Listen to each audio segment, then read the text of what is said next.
Eis que o semeador saiu a semear. Ao semear, uma parte caiu à beira do caminho, vindo as aves a comeram. Outra parte caiu em solo rochoso, onde a terra era pouca, e logo nasceu, visto não ser profunda a terra. Saindo, porém, o sol a queimou, e porque não tinha raiz, secou-se. Outra caiu entre os espinhos, e os espinhos cresceram e a sufocaram. Outra, enfim, caiu em boa terra e deu fruto. A 100, a 60, a 30 por um. Quem tem ouvidos, ouça. Bem-aventurados os vossos olhos, porque veem, e os vossos ouvidos, porque ouvem. Em verdade vos digo que muitos profetas e justos desejaram ver o que vedes, mas não viram. Ouvir o que ouvis, e não ouviram. Atendei vós para a parábola do semeador. A todos os que ouvem a palavra do reino e não a compreendem, vem o maligno e arrebata o que lhes foi semeado no coração. Este é o que foi semeado à beira do caminho. O que foi semeado em solo rochoso, esse é o que ouve a palavra, a recebe, logo com alegria, mas não tem raiz em si mesmo, sendo antes de pouca duração. Em lhe chegando a angústia ou a perseguição por causa da palavra, logo se escandaliza. O que foi semeado entre espinhos é o que ouve a palavra, porém os cuidados do mundo, a fascinação das riquezas sufocam a palavra e fica infrutífera. Mas por fim, o que foi semeado em boa terra é o que ouve a palavra e a compreende. Este frutifica, produz a 100, 70, 30 por um. Frutifica essa palavra em nós hoje, Senhor. Espírito Santo de Deus.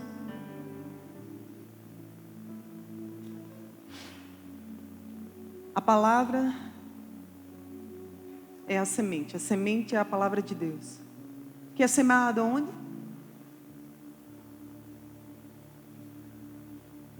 É semeada no solo, na terra. Então o que eu sou? Um solo, uma terra. E é em nossos corações. O semeador é Deus e todo aquele que Deus levanta para pregar a sua palavra, para anunciá-la entre os povos. A palavra coração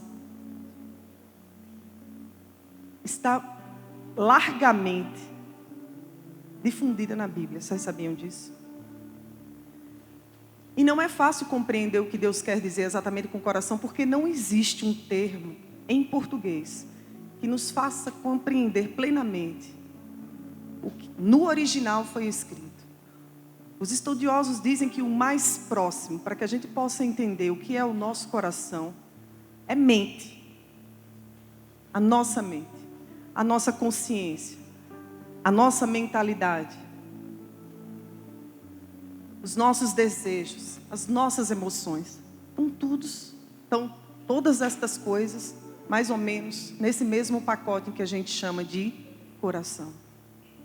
É neste lugar, dentro de nós, que Deus lança a sua palavra. Eu vou dizer de novo. É na nossa mente. Por que você acha que Deus disse que o maior dos mandamentos era amar ao Senhor sobre todas as coisas, com toda a nossa alma, com todo o nosso entendimento, logo com todo o nosso coração? Mas são tantas as palavras acerca do nosso coração. Jesus veio dizer para o povo que eles queriam da carta de divórcio por causa da dureza do coração. O Senhor chama o seu povo no Antigo Testamento, Deuteronômio capítulo 9, de um povo de dura cerviz, um povo de coração duro. É a mesma coisa. Então o que a gente pode entender? Que é nesse lugar das nossas emoções, dos nossos desejos, da nossa consciência, da nossa vontade, que o Senhor coloca a semente da verdade. E por isso que é tão difícil frutificar. Porque enganoso é o coração mais que todas as coisas, a gente sabe desse versículo, mas enganoso são as nossas emoções. Meu Deus, quantos de nós não levantaríamos a mão para dar um bom testemunho acerca disso? Não faz nem um mês, um rapaz chegou na nossa casa, sentou no sofá, só para dizer: não amo mais a minha esposa. Ei, enganoso é o teu coração. Porque um dia tu pensavas que amava, mas estás fazendo uma confusão tremenda.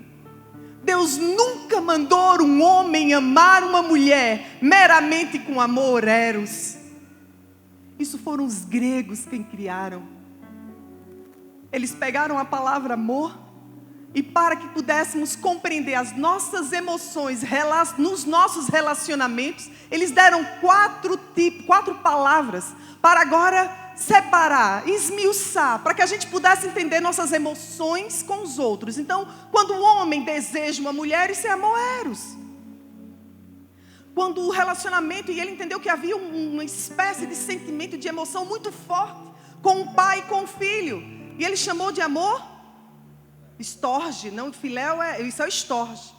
O filéu é o amor entre amigos, e eles observaram, porque eles amavam observar e filosofar, é o berço da filosofia. Me chamaram do amor filéu, entre amigos. Olha, existe um tipo de emoção diferente entre dois amigos. E por fim, por reconhecer que era um amor supremo e muito maior, chamaram de ágape o amor para com Deus, ou o amor, na verdade, de Deus. Em nenhum lugar você vai encontrar. Deus não chamou um homem e uma mulher para estabelecerem sua aliança matrimonial firmado no amor eros, porque esse vai e vem. Uma vez um rapaz sentou também na nossa casa.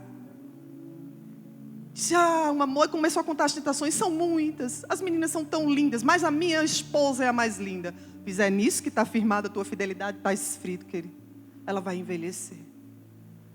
E o Satanás é tão astuto que pode perfeitamente, por mais linda que ela seja, colocar outra que aos teus olhos pareça ainda mais linda que ela. O teu relacionamento está firmado na beleza da tua esposa.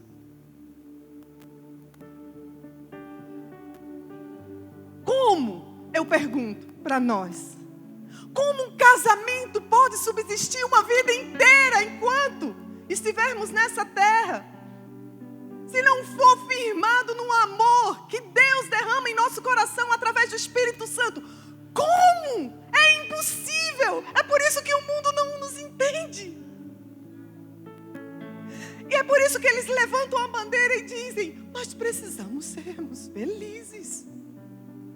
O que eles estão querendo dizer é: nós precisamos dar vazão às nossas emoções.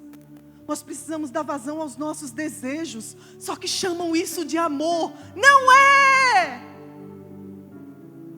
Até mesmo como é que um amigo, ou como um pai e um filho, pode amar reciprocamente sem um amor ágape, eu vos pergunto. Sabe por quê? E a gente vai saber que a resposta é a mesma que eu dei em relação ao matrimônio. Porque tem pais que, por mais que sejam e que tenham algum sentimento, vez outra faz coisas absurdas e desistem dos seus filhos. Isso para não falar de filhos que fazem coisas ainda pior. E amigos, jovens, manter amizade é tão difícil. É tanta inveja no nosso meio. Um dia a gente estava numa igreja pregando o evangelho, e aí duas jovens assim se levantaram, porque a pessoa que estava pregando disse: levantem-se, tem uma palavra para vocês, e começou a ministrar sobre ela. Só que uma era a filha queridinha do pastor, e a outra era líder de louvor da igreja. E as duas eram muito lindas. E todo mundo gostava delas e achava elas o máximo. E ele pediu para que elas se levantassem e começou a colocar palavras, lançar palavras proféticas sobre elas. E ficou muito tempo ali. Daqui a pouco uma moça do outro lado caiu endemoniada. E começaram a tentar desfazer aquela obra, mas não conseguiam. Então o Espírito me tocou e disse: repreende o espírito de inveja, vai lá. E aí, sabe, foi muito precioso. E quando ela retornou, disse: vamos conversar. Me diz o que você sentiu. Quais foram as tuas emoções no momento em que você percebeu que você estava saindo de si, que algo mal estava entrando no seu coração? Ela disse: quando aquelas duas mocinhas se levantaram, eu pensei comigo: lá vai, as queridinhas da igreja. E mas eu fiquei bem. Mas quando começou a lançar a palavra, disse: e para mim? Nada nunca, nem um dia. E uma ira tomou conta de mim, um invejo terrível, eu senti. E de repente, eu não lembro de mais nada. Vocês sabem que foi a inveja, porque a Bíblia diz que foi. Foi a inveja que crucificou Jesus. A Bíblia diz que Herodes reconheceu. Esse daí não estava bom.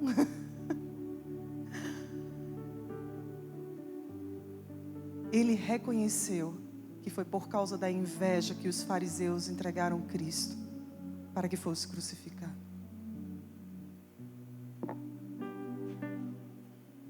A inveja foi o que destruiu Caim. A inveja foi o que destruiu Saul. Inveja. Por não compreenderem qual o seu lugar nesse mundo. Não entenderem a sua missão. Mas acima de tudo, é isso que lhe digo. Por não entenderem a sua identidade em Cristo. E não compreenderem as promessas de Deus para nós. Ele disse que o menor seria maior. Os humilhados seriam exaltados. E que aos pequeninos Ele daria algo especial.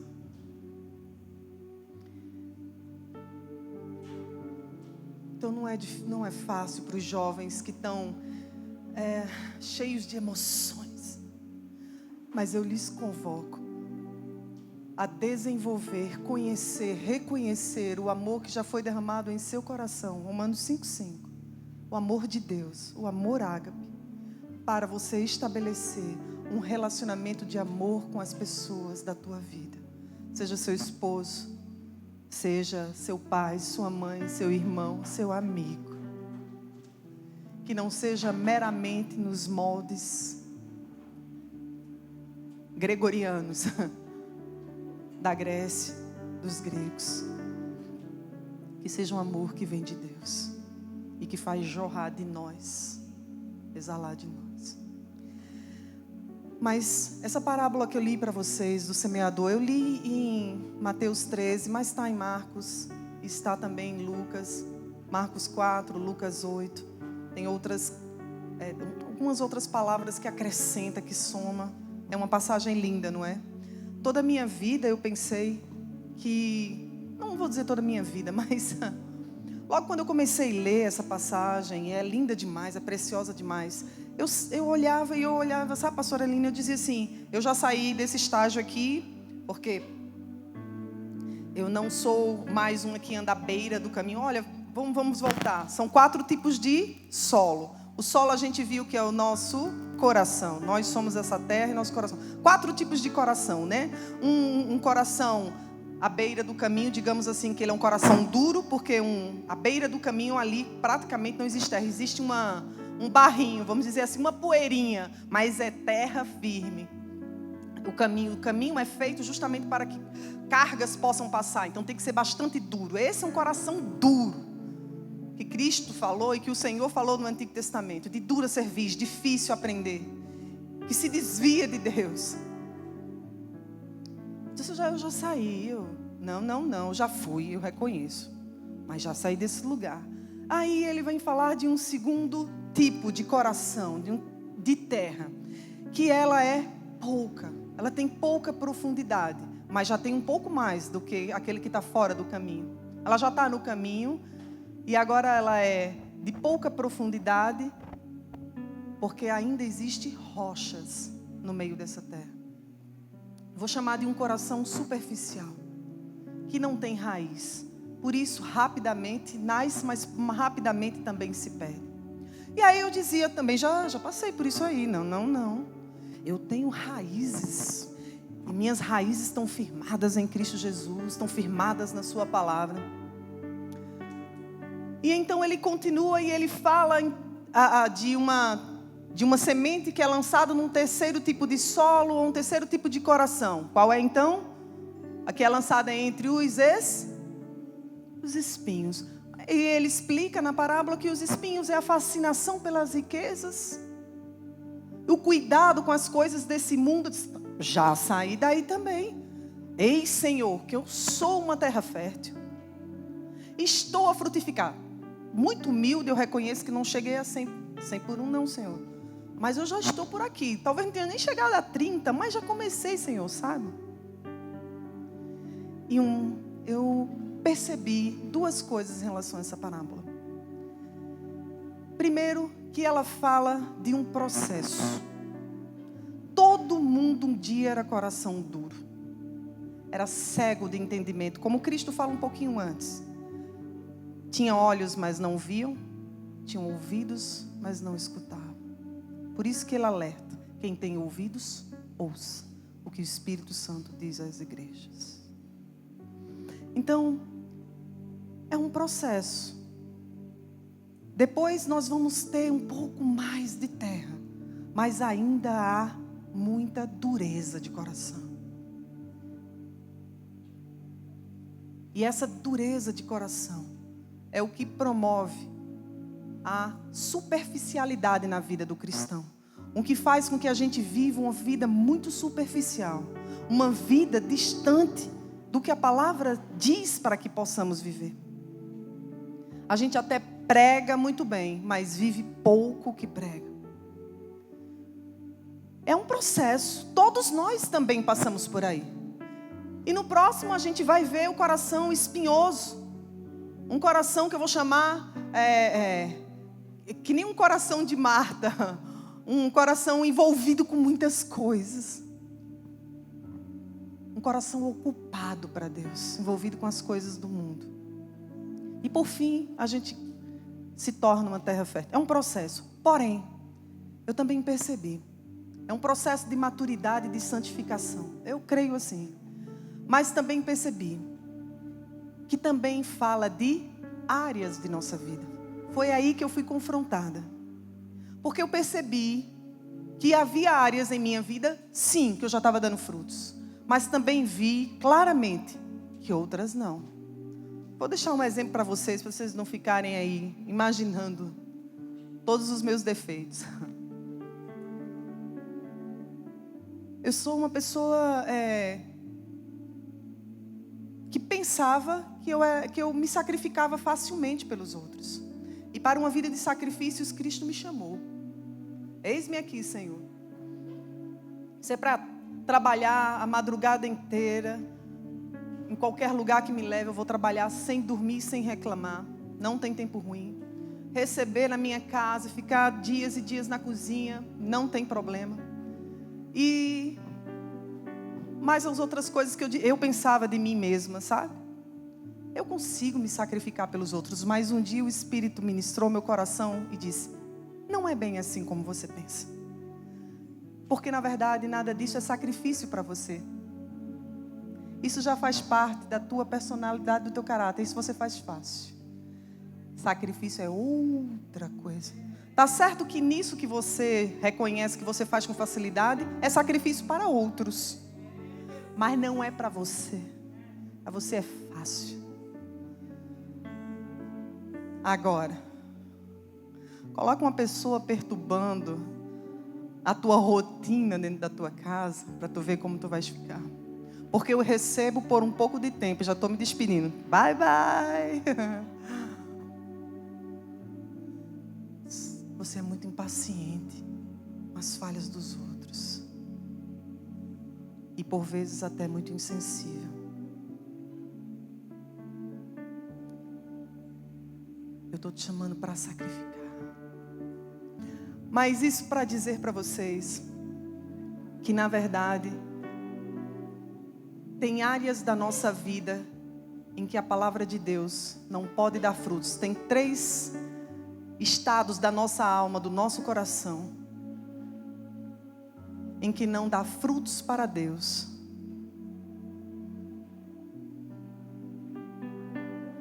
Porque tem áreas da nossa vida em que ainda não queremos aprender.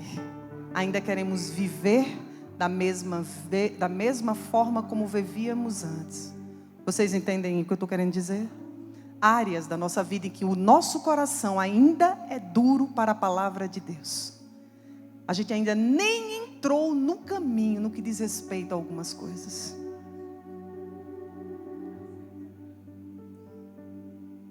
Mas tem áreas da nossa vida também que a gente já está ajustando. Tem um pouco de terra lá, mas ainda há muita rocha, ainda há muita dureza. Por isso, apesar de germinar, a Bíblia diz que não tem raiz. Vocês sabem, quem é um bom estudante aqui? Levanta a mão aí que eu quero ver. Quem é um bom estudante de biologia? Vou lhe fazer uma pergunta. Qual é a função da raiz numa planta? Diz Adriel. Vou ver se é estudante. Extrair substâncias do solo. E as substâncias são os nutrientes, são diversos sais, e água. Você lembra de alguma coisa? O que foi que Jesus disse que Ele era e que importava que nós pudéssemos comer e beber de quem mesmo? Ele é o nosso nutriente. Ele é a nossa água. E o fato de algumas áreas de nossa vida não termos raiz ainda, faz com que a gente não consiga exalar de Cristo o pão e a água que Ele veio dar. E então, sem pão e sem água, perece, morre. Vem a perseguição por causa do Evangelho.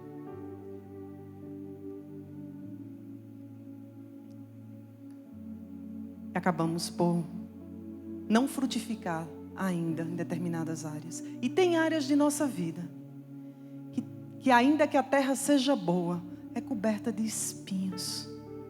Cristo explicando, falava que os espinhos têm uma relação com o mundanismo e com o envolvimento exacerbado com as coisas desse mundo. Mas eis que vos digo e acrescento com autoridade de quem entende que é verdade o que vou lhes dizer. Espinho nos fala muito ainda das agruras da nossa alma, das mazelas, das doenças, das enfermidades. Isso é mundanismo. Não tem relação com Deus nem com o que é divino. Essa história de rancor, amargura, ódio, inveja, dissensão, facção, brota de onde? De onde vêm estas coisas? Gente, é desse mundo tenebroso que tem um príncipe que jaz no maligno por causa dele.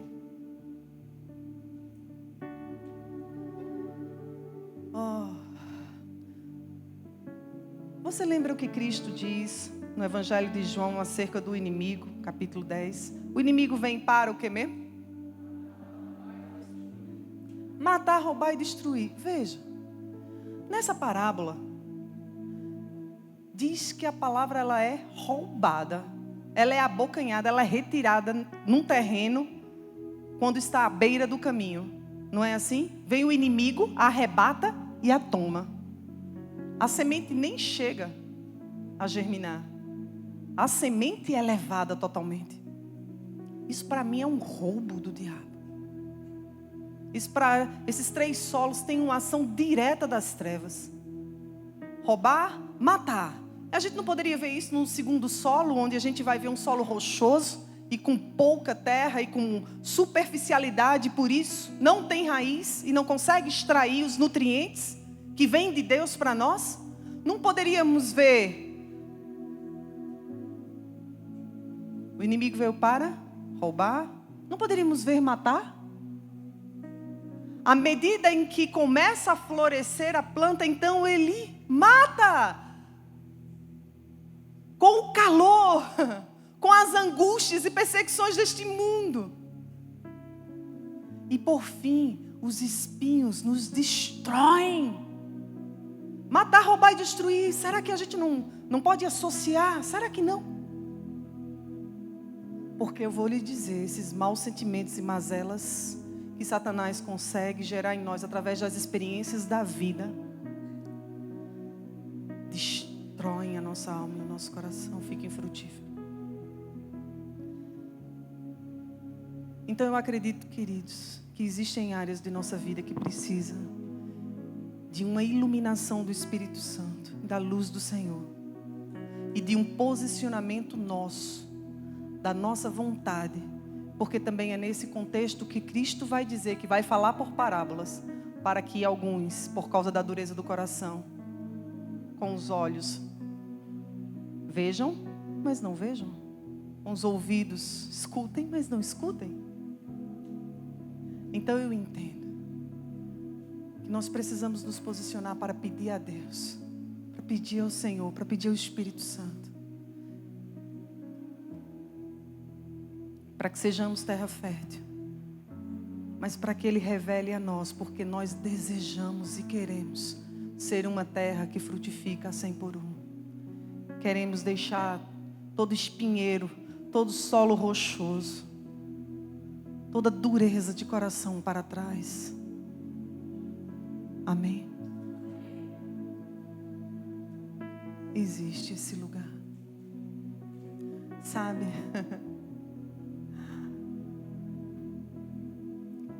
O apóstolo Paulo diz, 2 Coríntios capítulo 4, versículos 6 e 7, ele diz assim. No versículo 7 ele diz que a gente é um vaso de barro. Mas no 6 ele diz que tem um tesouro escondido nesse vaso. Isso não é apenas algo para a gente falar aí como uma palavra solta ao vento. Eu sou um vaso e tem um tesouro dentro de mim. Isso é para ser vivido. Vaso, Watchman Nee, num livro que eu indico para todos vocês, excelente, O Chamado de Deus para o Homem. Muito bom, pastor Marcos. Se eu encontrar esse livro, eu compro para vocês. Nós ganhamos recentemente. Ele vai falar que para ele esse é um grande paradoxo na vida do cristão. Conviver com a sua humanidade e com toda a divindade de Deus através do Espírito Santo na sua vida. Compreendendo e entendendo perfeitamente todas as suas limitações, todas as suas fraquezas e fragilidades, mas ainda assim entendendo que é através do poder que emana de nós que Deus vai fazer infinitamente mais do que pedimos ou pensamos. Aprendendo a se perdoar, aprendendo a se aceitar, aprendendo a se humilhar, para que o Espírito Santo tenha liberdade. Eu ouvi uma ministração de para mim, um grande mestre, que é como eu classificaria. Um pregador que é um mestre excelente. Ele, infelizmente, já partiu também. Mas ele, quando pregava, ele ensinava profundamente, coisas muito profundas. Vocês já ouviram falar de... Ai, meu Deus. Myles Munroe. Myles Munroe. Eu também deixo para vocês, assim, sabe, isso como conselho. Assistam uma ministração dele que fala sobre o poder da oração, o propósito da oração. Aí ele vai citar Lucas 11, quando os discípulos, diante de observar a vida de Jesus, se achegam para ele e diz: eles poderiam pedir a semelhança de Salomão o que quisessem, viu? Porque Deus chegou para Salomão e disse: o que queres que te faça? estavam os discípulos ali com Cristo, e eu sei, e o coração de Cristo estava desejoso, e estava a lhes fazer a mesma pergunta: o que queres que eu te faça? Eles poderiam ter pedido qualquer coisa, mas eles dizem assim: Senhor, Lucas 11:1, ensina-nos a orar. E aí o Miles Murrow, ele vai falar por que ele crê que os discípulos pediam a Cristo que o ensinassem a orar. Por que eles não pediram: Senhor, nos ajuda para que a gente faça as obras que tu fazes, Senhor, nos dá qualquer uma outra coisa? Por quê? Pediram para que Jesus os ensinasse a orar, porque ele acredita que os discípulos acreditavam a um estilo de vida de oração, a uma vida ininterrupta de oração, a uma vida de genuíno relacionamento com Deus, que Cristo tinha enquanto homem sobre a terra, todo o poder que lhe exalava. Ao observar a vida de Jesus e o tempo que ele passava em oração, eles chegaram à conclusão: Senhor, esse poder aí só é exalado por causa do tempo que o Senhor gasta com Deus. Vocês já ouviram isso? Muita oração, muito poder. Pouca oração, pouco poder. Nenhuma oração, nem o poder. Eu cresci no evangelho ouvindo isso. Pior é que é verdade. Porque a oração libera Deus para nós. Ainda que um dia eu tive uma experiência tremenda. Deixa eu compartilhar essa com vocês. Estava lá, ministrei um dia sobre Filipenses, quando Paulo também fala para a sua igreja que não andeis ansiosos, e ele começa a dar alguns, vamos dizer, conselhos de como não andar ansiosamente. Ele diz: apresentei diante do Senhor todas as vossas orações e petições, com súplicas e ações de graça. E aí eu estava lá: Senhor, esse é um caminho bom para se vencer a ansiedade: orar, suplicar e render graças ao Senhor. E aí depois eu fui dormir, e eu acordei logo cedinho com o Espírito Santo falando comigo: olha, eu até de vez ou outra eu digo: Espírito Santo, no meu relacionamento contigo, na minha comunhão contigo, na minha intimidade com o Senhor, o que é que o Senhor me libera para que eu fale para o povo? Porque, queridos, diz respeito, seu relacionamento com o Espírito Santo diz respeito a você e Ele. Agora, tem coisas que Ele libera para que a gente possa abençoar. E eu sinto liberdade para falar isso. E creia que eu não estou inventando, mas é porque, assim como aquele pastor entrou na minha casa porque foi enviado por Deus, porque vez outra a gente tira os espinhos, as rochas e a dureza do coração, Deus vem e fala conosco, como falou com Moisés. E eu acordei, gente, naquele dia, com o Espírito Santo dizendo assim, mais ou menos dizendo assim: você pregou bem, agora deixa eu lhe acrescentar algo que você não sabe. Comece orando, e se a oração parecer que não está sendo respondida, suplique. Mas se você suplicar e ainda assim não acontecer, rendei graças. Porque o que eu faço hoje, e aí eu entendi: Senhor, eu agora estou entendendo um pouco mais sobre o que é render graças. Não é somente para chegar aqui num lugar lindo como esse: rendo-te graças, Senhor, por essa linda tarde, por esse povo maravilhoso, por essa cidade extraordinária, por esse casal de pastores. Oh, Senhor, o louvor é maravilhoso. É fácil. Ore. E se parecer que ela não foi respondida, porque às vezes parece, suplique. E se ainda assim parecer que não acontece, porque a gente ainda não está entendendo todos os mistérios de Deus, simplesmente rendei graças. Mas eu creio que uma vida de oração destrói a dureza do coração, desfaz todos os espinheiros da nossa alma, todos os espinhos são arrancados do nosso coração. Eu acredito, hoje eu acredito no poder da oração. Lembra que eu estava lhe dizendo, pastora Cristiane, que um tempo atrás eu tive uma coisa, Aconteceu uma coisa na minha vida. Sabe o que aconteceu? Vou dizer aqui para vocês também. Depois o senhor corta aí, viu? Não deixa esse negócio aparecendo, né? Eu tive um sonho com um pombo. Eu detesto pombo. Eles picando. Eles entravam pela janela da minha casa e eles picavam. Picavam, me picavam. E eu tentava enxotar um pombo. Eu não conseguia. Minha mão não ia, não alcançava. E aí veio uma voz do alto que dizia: tenho contra ti, que tens pouca força. E eu acordei. E imediatamente eu entendi que o Senhor falava na minha vida de oração. Como Ele estava entristecido.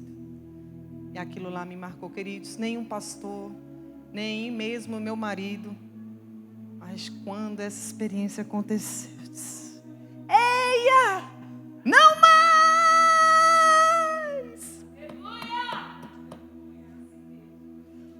Não consigo enxotar um pombo? Não. Eu quero convocar a igreja para orar. Eu queria que vocês, não precisa ser agora, primeiro escutem bem. Que esse momento fosse de fato profético. Se o Espírito de alguma forma trouxe a evidência, trouxe à tona, através de sua luz, que há áreas de sua vida espinhosas, rochosas, dura, onde você sequer ainda posicionou no centro da vontade de Deus, entrando no caminho de Cristo, que Cristo traçou para nós, para que fôssemos por Ele. Vou começar primeiro do início. Se tem alguma área de tua vida que o Senhor hoje começou a te mostrar, que você sequer alinhou esta área de tua vida com a vontade de Deus para você, com a vontade da palavra de Deus para você, você sabe. E se também tem áreas de tua vida que ainda é superficial demais, e se ainda é espinhoso, é muita enfermidade na alma, muito envolvimento com as coisas do mundo, você tem tido um coração ocupado para Deus. Então, oremos. Mas eu convoco a todos nós, para nós falarmos com Deus, especificamente, sobre estas coisas que conversamos hoje. Podemos fazer isso? Enquanto isso, eu gostaria de estar orando, para que o Espírito Santo pudesse promover um ambiente, para que estas coisas pudessem acontecer no nosso meio.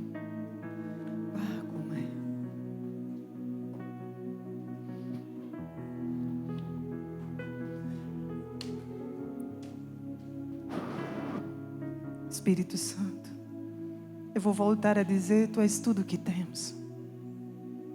Em oração nos achegamos ao trono da graça, para recebermos socorro em momento oportuno. Jesus, obrigado pela cruz, por nos ensinar o caminho. Ó Espírito da verdade, ó Espírito Santo, Senhor, Tu disseste que o Espírito Santo é o Espírito da verdade, é o Espírito Consolador, é o Espírito que nos ensinaria, que faria com que lembrássemos de todas as coisas que o Senhor nos ensinou. Em Isaías 11, versículo 2, o Senhor diz que o Espírito Santo é o Espírito de entendimento e de sabedoria, de conselho e de fortaleza, e de temor do Senhor e de conhecimento. É a esse Espírito que habita em nós que nós clamamos nessa tarde. Espírito Santo, ilumina o nosso ser, ilumina a nossa vida, ilumina o nosso coração, porque onde a Tua luz chega, as trevas se dissipam, e as obras das trevas, Senhor, são postas e ficam visíveis para nós. E o que era oculto e o que estava parecendo camuflado, agora é evidente e visível a nós. Eu oro para que seja assim, Pai. E se porventura tem alguém aqui, Pai, e também coloco a mim, que ainda não alinhou algumas áreas de sua vida no caminho que Jesus traçou para nós, que ousadamente possa colocá-la diante do teu altar agora. Agora. Não amanhã, não depois. Agora. E se posicionar te pedindo, Senhor. Quebra com a dureza do nosso coração. Eu quero declarar que temos um coração de um bom aprendiz. Não somos mais de dura cerviz, mas estamos dispostos, Senhor, a aprender. É verdade que ainda temos pouca força. É verdade, Senhor, que por vezes entendemos. Aliás, Senhor, sempre entendemos que em nós não há, Senhor, todo recurso suficiente. Mas em Ti, sim, há tudo o que precisamos.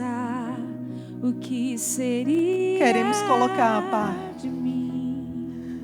a nossa vida sexual diante do Teu altar, para que ela se alinhe com a Tua vontade. Queremos colocar, Pai,